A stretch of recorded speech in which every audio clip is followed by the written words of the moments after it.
salaamaaleykum téléspectateur Tasar TV jërë ngeen jëf ci teewlu bi di leen wax ni que dañuy nekk ci li nga xam te mooy suñu émission bi nga xam te moom mooy cursus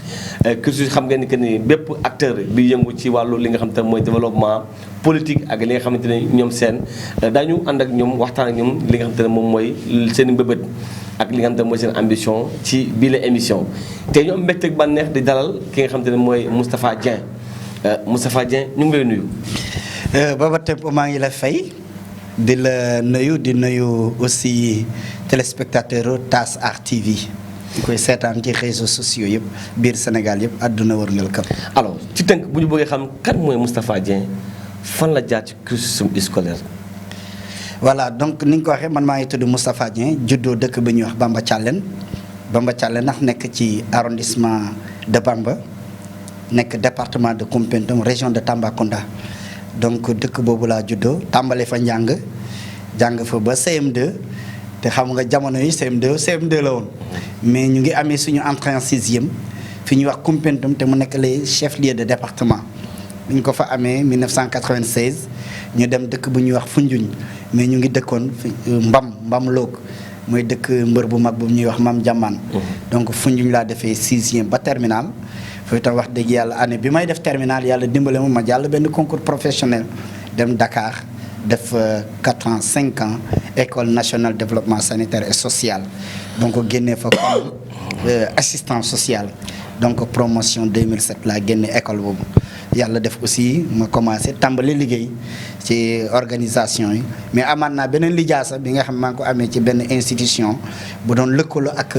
ENEA école nationale économie appliquée boobu maa ngi fa génnee benn diplôme bu ñuy wax diplôme supérieur études spécialisées en gestion des ressources humaines donc depuis loolu nag maa ci système bi yàlla dimbale ma nguur gi jël ma jaar naa région de Fatick comme planificateur jógee foofu 2012 début 2013 dem Tambacounda nekk foofu ci planificateur ba avril 2017 donc 6 avril 2017 ba tey jii maa ngi région médicale bu Kolda ñu dénk ma foofu lépp luy éducation information pour la santé donc ci gàttal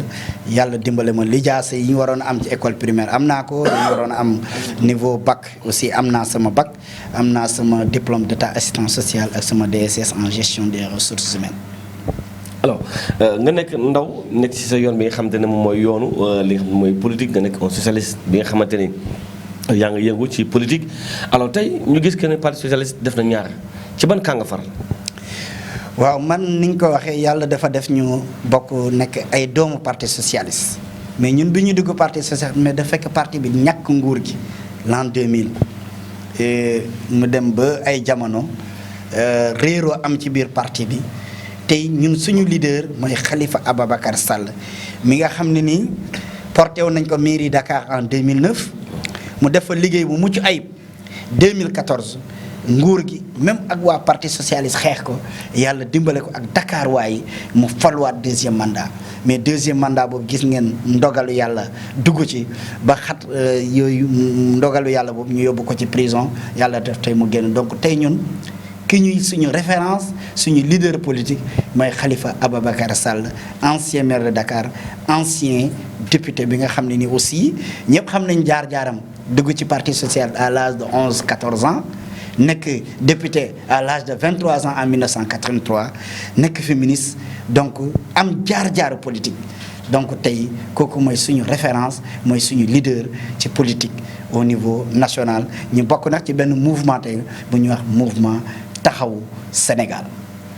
mouvement taxawu Sénégal boobu fa laay taxawee pour daal di dugal question bii nii. alors nga nekk diggante Kolda Koumpentoum ak Dakar nga nekk ndaw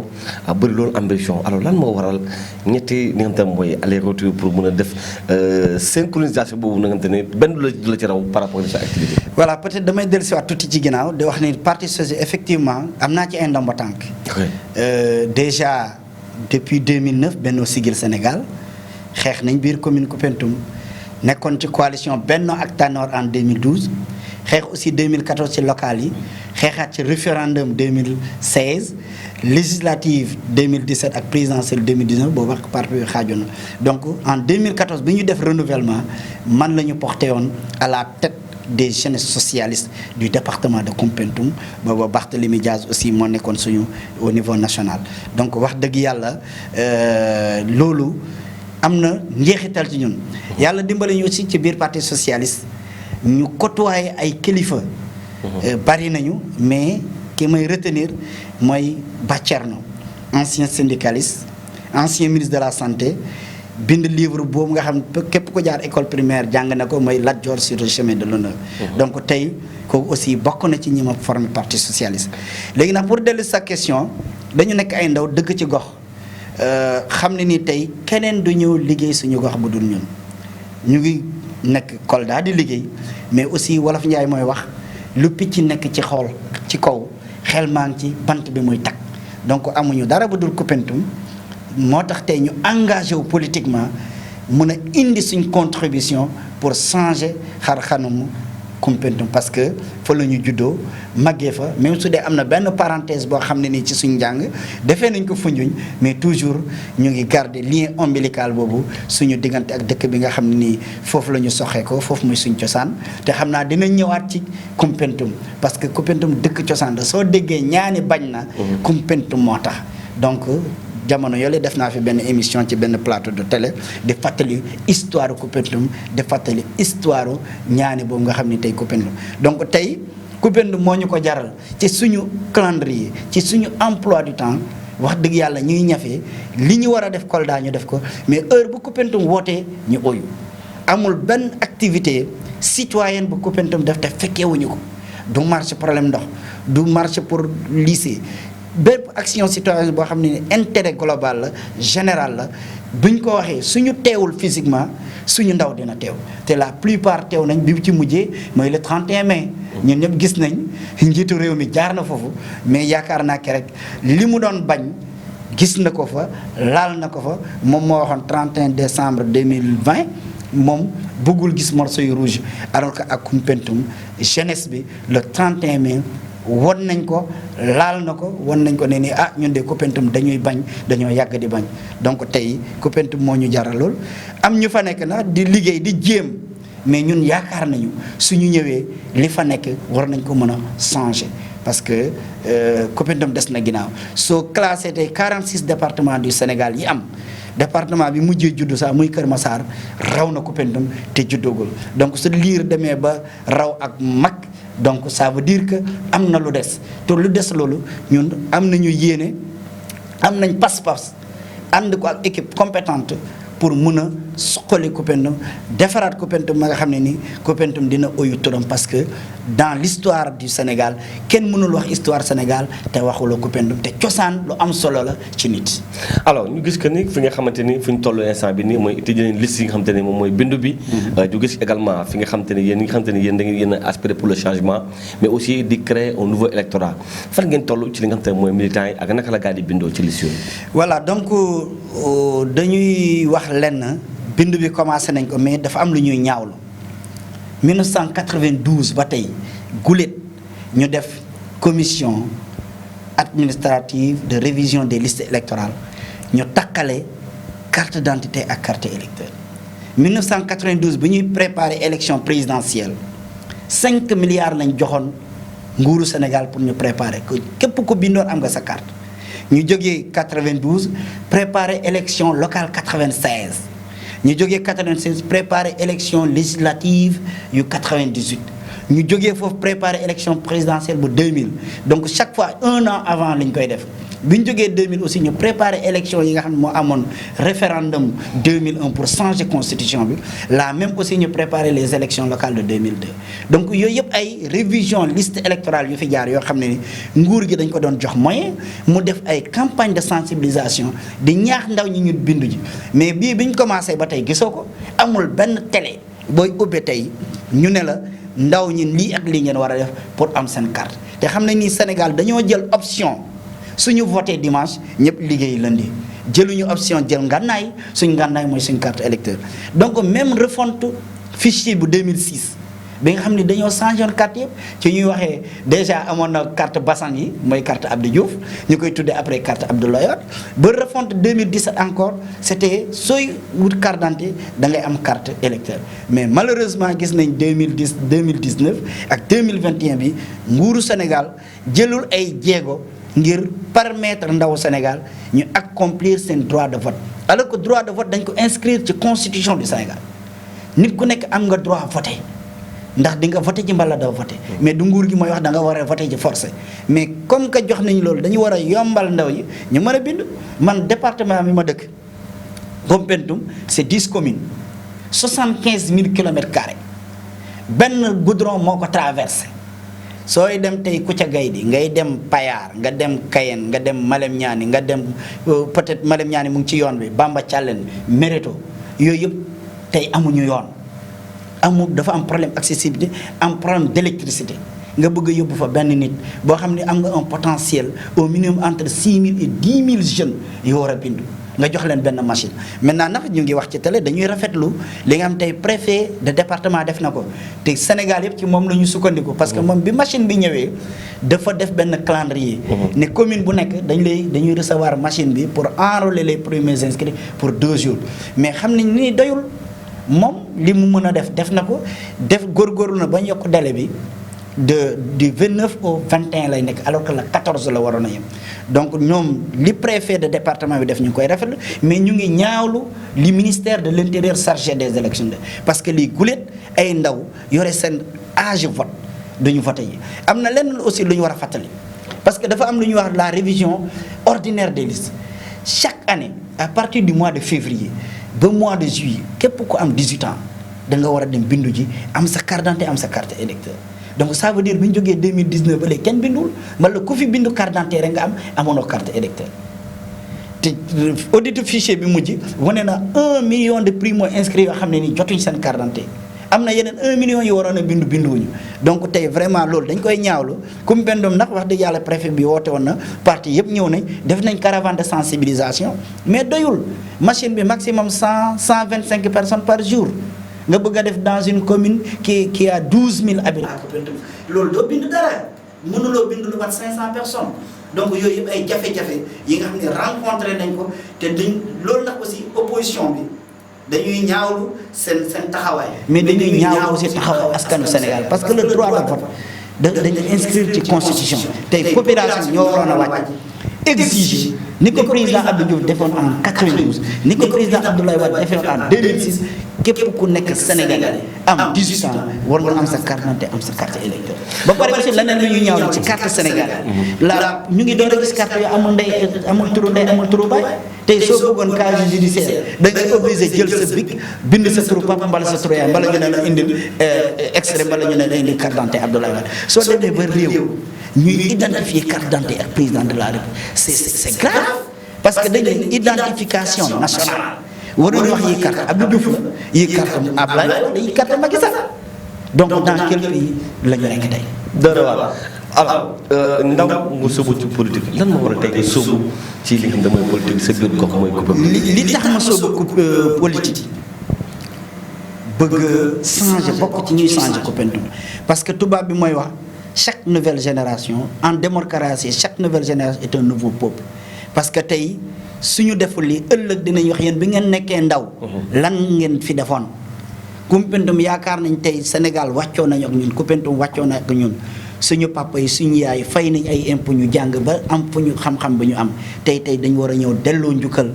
territoire boobu ñëw dugal suñu loxo ba Koumpentoum ku ko gis xam ne ni dëkk bi de doom yi xale yi màgg nañ ñi nga xam jàngoon nañ am nañ xam-xam ñëw nañ tey contribuer ci développement Koumpentoum donc pour intérêt général donc dimbale jàppale waa population Koumpentoum moo tax ñu engagé wu ni ko suñu papa yi nga xam ni ñooñu weesu def ko Koumpentoum benn ministre la ñu mos a am 1960 ba day de 86 à 89 mooy suñu papa Amidou Sakho il a été ministre de l'urbanisme depuis lors amuñu doomu Koumpentoum mos a nekk ministre imaginez 1960 ba tey presque combien d'années d'indépendance suñ papa aussi Pape Sémou mos na fa nekk député il a eu à poser des actes tey lépp lu fay ndox mbala cour nu mu tuddati yooyu moom moo ko def mais doyul dëkk boo xam ne mosoo am ministre mbala mosoo am directeur général dëkk boobu nu muy alors que Koumpentoum potentiel itam kenn xamul lu mu toll. C'est une zone agro-sylvo-pastorale la Mecque de l'agriculture fa la juddoo Bamba Thialène bi ma juddoo soo déggee le CNZ le cadre national de concertation des ruraux l'association sénégalaise pour le développement à la base la fédération des organisations non gouvernementales bi nga xam ne loolu yëpp suñu papa Sissoko moo ko sooke Bamba Thialène la juddoo ci département de Koumpentoum la ma juddoo soo jëlee aussi tey maa ngi ko doon fàttali le centre du Sénégal se trouve à Koumpentoum c'est à Payar tey le plus grand marché de bétail c'est à Payar Paoskoto Kayen Bamba Thialène qui approvisionne la Gambie en mouton donc yooyu yëpp tey malheureusement dañu am problème ndox am problème courant am problème yoon émission bi suñ ko génnee tey ci internet waa Koumpentoum dañu am problème pour seetaan ko biir Koumpentoum da ngay am problème réseau nga dem Fass Gounass à 0 kilomètre une ville sainte mënoo am connexion ba tey nit ñi ay teen la ñuy root donc ça moo ñu tikkee ne ñu attention tey en tant que doomu Koumpentoum gisuñu benn dëkk boo xam ne nii jinne ay malaaka ñoo ko defar non amul ay doomu aadama ñoom ñoo jóg taxaw ne tey li Qatar nekk ay Qatar yi ñoo ko def li États-Unis nekk ay doomu Amérique ñoo ko def donc tey Koumpentoum ñun doomu Koumpentoum ñoo war a jëkkati suñu bras jël liggéey dëkk bi beneen ressource bi mooy suñu diaspora bi tey qui remporté le prix africain du développement doomu Koumpentoum la docteur Ibn Tamia Sylla il est basé aux États-Unis am nañu grand frère boo xam te il est un expert un grand économiste à la poste française j'ai des amis qui sont dans la diaspora en Europe et en Afrique ñooñu tey suñu yàlla dimbalee ñu jot mairie Koumpentoum dañ leen di associer dans une équipe multidisciplinaire compétente pour ñu diagnostiquer déjà ñu tegaat Koumpentoum ci table bi ñu xam lii mooy jafe ci Koumpentoum nan la ñuy def ba saafara jafe-jafe yooyu donc tey diaspora boobu ressource la mbéy mi ressource càmm gi ressource la donc yii yëpp wax dëgg yàlla te tey soo demee Koumpentoum da ngay foog village lay nuroo récemment la ñu defal foofu ay poto lampe ci kaw tali bi te loolu poto lampe ngistal la soo farno mbay ñu ne capitale départementale alors que axe national bi lañ def ak sooy dem yoonu Bamba Thialène jeex na te nit ñaa ngi ci biir dëkk bi tey am na benn moment soo yoru lampe torso mënoo génn Koumpentoum surtout nawet la ñu nekk. alors ñu gis ni diaspora bi dafa joué benn pesante bu am solo ci la politique nationale alors tey Moustapha Dieng quelle serait lan mooy relation Moustapha Dieng ak waa diaspora parce que on a vu qu'il y a un link fort par rapport. voilà diaspora bi man dama am chance am ci ay camarades de promotion yoo xam ne ñu ngi Espagne ñii ñu ngi Guinée équatoriale ñooñu samay xarit leen maa ngi waxtaan ak ñoom ñu xool nan la ñuy joxante loxo parce que soo calculer am na aussi sama benn grand frère bu mu mënul fàtte il a fait presque plus de 20 ans en Italie Pape Ngagne Demba Gueye lañ ko wax mais xam nga David Ngagne lañ la wax grand Demba Gueye wax dëgg yàlla ko yàlla may ci xam-xam jàng na ñooñu tey ñu ngi discuter ak ñoom ñu ñuy weccante ak ñoom ay xalaat suñu yàlla dimbalee ñu jot mairie Koumpentoum dinañ xam lan mooy njëriñu diaspora donc toujours ñu ngi discuter xool lan la ñuy teg parce que tey équipe bi fa nekk daaw xaw ma daaw jég xañ nañ fa benn waa diaspora bu bëggoon tabax benn clinique foofu ba clinique bi daf ko délocaliser ko yóbbu ko Mbuur mais ñun xam nañ lan mooy njëriñu diaspora du xaar nga am soxla ngénte am dëj mbala am ñu ne yónnee ma war yi mbala yónnee ma non diaspora dafa war a contribuer ci développement parce que ñoom waruñ leen def benn foros boo xam ne nii dañ leen di ratt rek di def meew di lekk non dañ leen war a impliqué ci développement parce que ñoom fi ñu nekk tey gis nañ réew yooyu ay nit ñoo ko liggéey donc tey suñu leen boolee ci gestion Koumpentoum bi ñu boole leen dans le cadre de la coopération décentralisée war nañ mën a suqalee département de Koumpentoum. alors xam naa ne danga bu ñu jeexalee émission bi ñu bàyyi rek nga daal di wax ak sa mbokku séeréer yi. waaw balaa may ñëw ci mbokku séeréer damay wax ne ni je suis candidat officiellement au niveau de la mairie de Koumpentoum maa ngi tàllal loxo tous les candidats de l'opposition ñu joxante loxo même des candidats du pouvoir yoo xam ne tey épouser nañ suñu programme.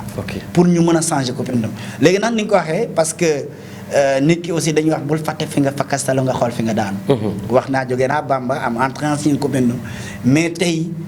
sama mbokk séeréer yi fu njuñ laa jàngee o fogole séeréer mexi simnanu mexi gitmanu laya nun koy ɓiyo ɓinuno Moustapha Dieng ten na laya fo noon je suis candidat à la mairie de Koumpentoum mexe xeɗa no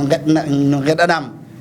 no ndamtam min no ndefna pour in waago ref maire Koumpentoum andame waagimo fi émission bote fak te gid miinima noon par ce que ku wagmo ref xaye yasam fo mbam logo maxey ñaanana Fapes Malick Ndiogou maxey ñaanana ɓasil Malick Ndiogou fop maxey ñaanana loog fop laya nun koy weeciima nun te xeɗiim roog weeca noon donc damay profiter aussi dañ koy tëj ne amoon na lu ñuy wax Terre-Neuve la société des Terre-Neuve ñooñu ay séeréer yoo xam ne Senghor moo leen jëlee woon indi leen créer 16 villages dëkk bu nekk mu yóbbu fay nit ñu def phase 1 bi mu jeex deuxième phase bi malheureusement amuñu relais bi